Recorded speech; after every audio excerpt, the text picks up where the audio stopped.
জিহাদি কাফেলা টিভি। আসসালামু আলাইকুম রহমতুল্লাহি ওবারাকাতুহ। সুপ্রিয় দর্শক শ্রোতা, আপনারা জানেন বাংলাদেশ আজ আগের ধারায়, ফ্যাসিবাদী ধারায় চলে যাচ্ছে। তার কারণ হচ্ছে বাংলাদেশের একজন প্রখ্যাত আলেমে দ্বীন, যিনি এত কম বয়সে এদেশের সংসদ সদস্য হয়েছেন, প্রখ্যাত বক্তা আমির হামজা, তার বিরুদ্ধে ইকবাল হাসান সাহেব, আমাদের বিদ্যুৎ মন্ত্রী, যিনি আসার পরে বিদ্যুতের ব্যর্থতা, মানুষে তেল পাচ্ছে না, করুণ এক পরিস্থিতি, তিনি ইসলামের বিরুদ্ধে কথা বলেছিল সিরাজগঞ্জ এক বক্তব্যে। আমির হামজা তার প্রতিবাদ করার কারণে মুফতি আমির হামজার বিরুদ্ধে আদালতে মামলা দায়ের করা হয়েছে। তার পক্ষে তার এক চামচা মামলা দিয়েছে, তার নাকি মানহানি হয়েছে। যার মান নেই তার আবার মানহানি কিসের? এদের তো মান সম্মান বলতে কিছু নেই।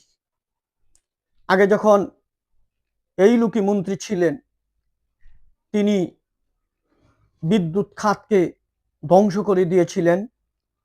বাংলাদেশে বিদ্যুৎ মানুষ বঞ্চিত হয়ে গিয়েছিল। এবারও সেই চুরেকে তারেক রহমান সাহেব মন্ত্রী বানিয়েছেন। এটা জাতির জন্য দুর্ভাগ্য। আর মুফতি আমির হামজা এদেশের সম্পদ, মুসলিম উম্মার সম্পদ, তার বিরুদ্ধে মানহানির মামলা করে এক আত্মঘাতী কাজ করেছেন। আমরা তার তীব্র প্রতিবাদ জানাচ্ছি। বাংলার জমিনে আর যদি কেউ আলেমদের গায়ে হাত দেওয়ার চেষ্টা করে, আলেমদেরকে হয়রানি করার চেষ্টা করে, সেই হাত পুড়ে যাবে। আর বাংলাদেশ আলেম ওলামাদের মাথা নিচু হবে না, ইনশাল্লাহ। মুফতি আমির হামজার বিরুদ্ধে যেই মামলা দায়ের করা হয়েছে, সেই মামলা নাকি গ্রহণ করা হয়েছে, এটা অত্যন্ত লজ্জাজনক। 1 কোটি টাকার না 100 কোটি টাকার মানহানির মামলা করেছে।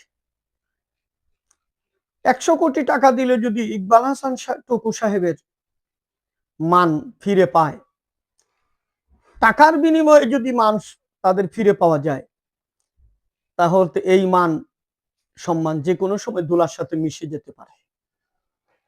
তাই আমরা তীব্র প্রতিবাদ জানাচ্ছি। দেশবাসী, আপনারা প্রতিবাদ জানান, মুফতি আমির হামজার পক্ষে দাঁড়িয়ে যান, প্রতিবাদ করুন। আমার এই চ্যানেলটি শেয়ার করুন। আসসালামু আলাইকুম ওয়া রাহমাতুল্লাহি ওয়া বারাকাতুহু।